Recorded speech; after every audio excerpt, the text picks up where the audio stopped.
过年进前是真无用，爱款东款西乖饼出来。气象署也提醒这北部、东半部的民众，爱趁拜六的时阵，赶紧把这棉被摕出来晒，是因为礼拜时阵呢，这北部、东半部就会开始落雨。那这中南部的民众，拜六礼拜这2天拢是好天，正适合大饼扫。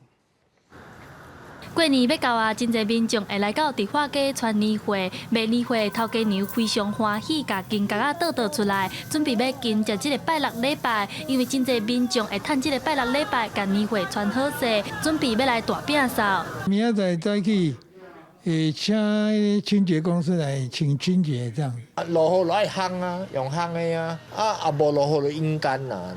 29暝各有10多天，气象署提醒拜六礼拜上适合饼扫的时间。拜六带着冷气团减弱气温，会小可回温。敢若北海岸和东半部山区会落雨。气象署提醒北部、东半部的民众爱把握拜六的好天，因为礼拜北部和东半部水汽会增加，到时会有短时间的阵雨。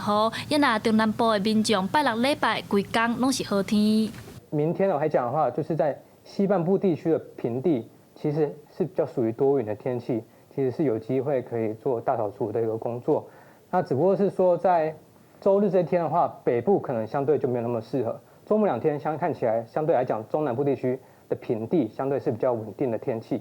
也那未来1礼拜天气状况，气象署表示，后礼拜一开始东北季风增强，到时会是大冷的天气形态，温度平均伫咧14度至18度。气象署提醒民众，最近天气也是真寒，要摒扫嘛是爱穿好少，避免感到。